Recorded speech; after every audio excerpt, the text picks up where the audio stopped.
નમસ્કાર, પ્રાઇમ ડેબ્યુમાં આપનું સ્વાગત છે અને આપણી સાથે જોડાઈ ગયા છે ચેતનલાલ સહેતા, જે સ્કિનના સ્પેશિયાલિસ્ટ છે કે જે આપણે સ્કિનને જે કોઈ પ્રશ્નો છે એનું આપણે નિરાકરણ આપશે અને ગરમીની અંદર આપણે આપણી સ્કિન છે કે આપણી જાળવણી કેમ રાખવી, આપણા સ્વાસ્થ્યને કેમ જાળવવું તેના વિશે આપણે થોડુંક કહેશે. તો અત્યારે આપણે હાલ જોઈએ છીએ કે રાજકોટની અંદર ખૂબ ગરમી વધી ગઈ છે, તો તેને અત્યારે હીટ વેવ્સની અંદર આપણે કેમ આપણું સ્વાસ્થ્ય જાળવવું તેની વિશે આપણને માહિતી આપશે. તો સૌપ્રથમ તમારું સર અમારા ચેનલની અંદર સ્વાગત છે.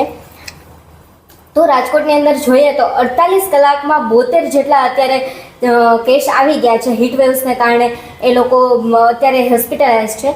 તો અત્યારે તમે કહો કે ગરમી છે, ઉનાળો છો, તો એમાં અમારે કઈ રીતના કાળજી રાખવી, પ્રાથમિક જરૂરિયાત શું સ્કિન કે અમારા સ્વાસ્થ્ય માટે? એમ કે હું ડૉક્ટર ચેતનલાલ સહેતા સ્કિન સ્પેશિયાલિસ્ટ તરીકે રાજકોટ ખાતે છેલ્લા 22 વર્ષથી કાર્યરત છું અને આપના પ્રાઇમ ડેબ્યુના માધ્યમથી હું જાહેર જનતાને અત્યારે આ જે વાતાવરણ છે, જે એક્સ્ટ્રીમ હીટ વેવનું વાતાવરણ છે, તેના માટે શું ધ્યાન રાખવું એના વિશે થોડી માહિતી આપવા માગીશ.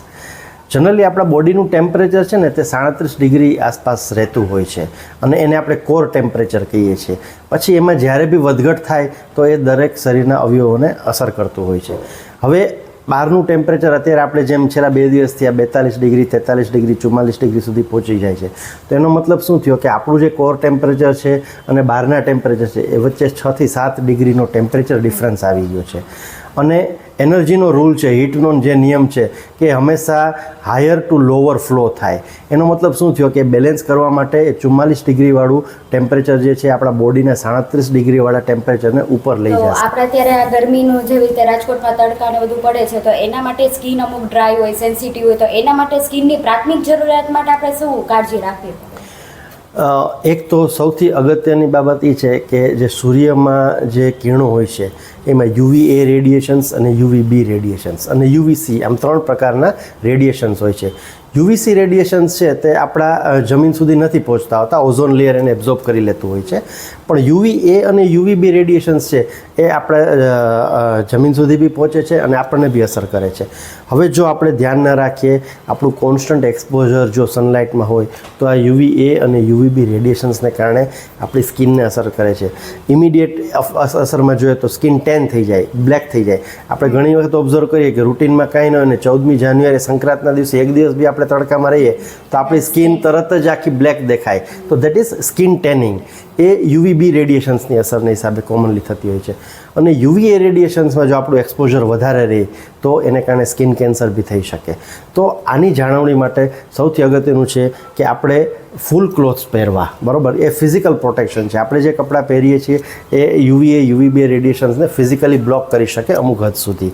એટલે આછા કપડાં પહેરવા, ભલે ગરમી થતી હોય એટલે આપણે જાડા કપડાં ન પહેરીએ, પણ આછા સુતરાઉ ફૂલ ક્લોથ્સ પહેરવા.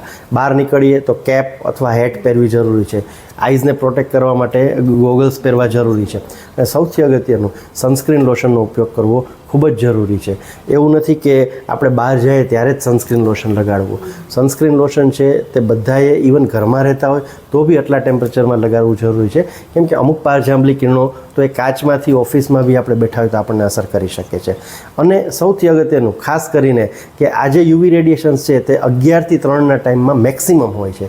તો એ સમય દરમિયાન આપણે જો બહાર જવાનું અનિવાર્ય હોય તો જ બહાર જવાનું રાખવું. બાકી આટલા ટેમ્પરેચરમાં એ સમય દરમિયાન આપણે ઘરે રહીને આપણે જાતને પ્રોટેક્ટ કરવી જોઈએ. આ તો આપણે ગરમીની અંદર કે અંદર બહારથી બધું પ્રોટેક્શન આપ્યું આપણા શરીરને, કપડાથી ને આ બધું એ રીતના. પણ હવે આપણે ખોરાક લઈએ છીએ, અત્યારે ફાસ્ટ ફૂડ છે આ બધું, અને ઠંડુ પીણું આવી ગયું છે, પણ આપણે જોઈએ તો એ -ડિગ્રીની અંદર હોય છે. તેનું તાપમાન તો આમ તો જોઈએ તો હાઈ હોય છે. તો એને કઈ રીતના આપણે કયો ખોરાક લેવો ને કેવી રીતના ખોરાકમાં કેમ કાળજી રાખવી? આપણે જે પહેલાં વાત કરી એ જે બાહ્ય પરિબળો છે એની વાત કરી, પણ અલ્ટિમેટલી આપણી જો ઇમ્યુનિટી સારી હોય તો આ બધી વસ્તુની આપણને આડઅસર ઓછી થાય. તો આપણી ઇમ્યુનિટી સારી રહે એ પ્રકારનો ખોરાક આપણે લેવું જોઈએ. સૌથી અગત્યની વસ્તુ વાઇટામિન C છે, જે આપણને સિટ્રસ ફ્રૂટ જે હોય, લીંબુ, સંતરા, મોસંબી, આમળા, એમાંથી નેચરલી રીતે મળી શકે છે. હવે વાઇટામિન C છે ને એ નેચરલી સનસ્ક્રીન છે. જો એનું પ્રમાણ આપણે પૂરતી માત્રામાં લઈએ તો એ વિટામિન સી આપણી સ્કિન ઉપરથી યુવી રેડિયેશન્સને પ્રોટેક્ટ કરવામાં મદદરૂપ થાય છે. એટલે જ આપણે ઉનાળામાં લીંબુ પાણી જનરલી બધા લોકો વધારે પીતા હોય છે. બીજું સાથે સાથે પરસેવો જ્યારે વધારે વળે ત્યારે એમાંથી અમુક ઇલેક્ટ્રોલાઇટ્સની ડેફિશિયન્સી બી થતી હોય છે, સોડિયમ પોટેશિયમની. તો એ આપણે બેલેન્સ કરવા માટે નાળિયેર પાણી પણ એક નેચરલ સોર્સ છે કે જેમાંથી પોટેશિયમ મળી શકે આપણને. તો પૂરતા માત્રામાં પ્રવાહી લેવું જરૂરી છે. આજે જેની જે ઉંમર છે, જેનું જે વેઇટ છે એ પ્રમાણે પાણીની માત્રા લેવી જરૂરી છે. ઓન એન એવરેજ 3 થી 5 લીટર રોજનું પાણી સામાન્ય રીતે એ દરેક વ્યક્તિ માટે ખાસ કરીને આવા ઉનાળામાં તો અનિવાર્ય જ છે.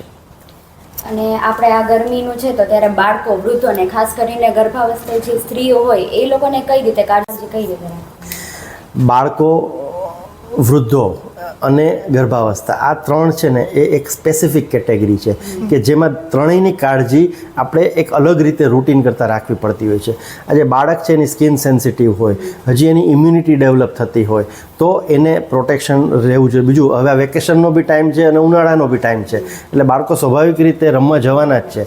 તો એના માટે પણ આપણે જે અગાઉ ચર્ચા કરી કે જે આખા કપડાં પહેરાવવા, સનસ્ક્રીન એ યુઝ કરી જ શકાય છે. High protein diet, adequate fluid એટલે કે પૂરતા માત્રામાં પ્રવાહી લેવું એ ખૂબ જ જરૂરી છે દરેક અવસ્થા માટે. વૃદ્ધો માટે રૂટીન ડાયટ બધો જ લઈ શકાય, પણ એમને પણ આજે મેં આપને જેમ કીધું કે વિટામિન સી વાળી વસ્તુ છે, ઇવન ઘણી વખત અમુક પ્રકારના એન્ટીઓક્સિડન્ટ જેને આપણે ન્યુટ્રિશનલ સપ્લિમેન્ટ કહીએ છીએ જે કદાચ ખોરાકમાંથી ન મળી શકતા હોય તો તેનું પણ આજે આપણે એને રેગ્યુલર બેઝ ઉપર ગોળીના રૂપમાં આપી શકીએ છીએ. અને પ્રેગ્નન્સી દરમિયાન તો ખાસ કાળજી રાખવી જરૂર છે કેમ કે એક સાથે 2 જીવની વાત છે, બરાબર. અને એમાં કોઈ બી વસ્તુ જ્યાં કાંઈ બી સિમ્ટમ્સ થાય તો ઇમિડિયેટલી ગાયનેકોલોજીસ્ટની સલાહ લઈ અને એ પ્રમાણે એની સારવાર કરવી જોઈએ. અને અત્યારે આ તો સ્કિનની વાત છે. અત્યારની જનરેશનમાં હેરફોલ છે, ડેન્ડ્રફ અને વાળ બહુ નાની ઉંમરમાં સફેદ થઈ જાય છે, તો એને લઈને શું કરવું? છેલ્લા 20 વર્ષની પ્રેક્ટિસમાં મેં જોયું છે કે આ બધા જે હેરફોલના પ્રશ્નો છે ને એ હવે ખૂબ જ વધતા જાય છે. આજે જે રૂટીન જે એન્ડ્રોજેનેટિક એલોપેશિયા આપણે કહીએ કે જે કુદરતી રીતે ટાલ પડવાની હોય એના માટે વારસાગત કારણો હોય છે. ખોરાક, ખાનપાન, રહેણીકરણી, લાઇફસ્ટાઈલ આ બધા ફેક્ટર્સ ખૂબ જ અસર કરે છે. ઇવન વ્યસન પણ એટલી જ માત્રામાં અસર કરે છે. ખાસ કરીને સૌરાષ્ટ્રમાં આપણે જોઈએ કે જ્યાં ટોબેકો, ગુટકા, પાન, ફાકી એ ખૂબ જ એનું ચલણ ખૂબ જ વધારે છે. તો જે 45-50 વર્ષે હેરફોલની પેટર્ન હોવી જોઈએ એ હવે અમે અત્યારે 20-25-30 વર્ષના ટીનેજર્સમાં જોઈએ છીએ, જેને કારણે એમના મેરાટલ ઇશ્યુઝ, સોશિયલ ઇશ્યુઝ ઘણા બધા પ્રશ્નો થતા હોય છે.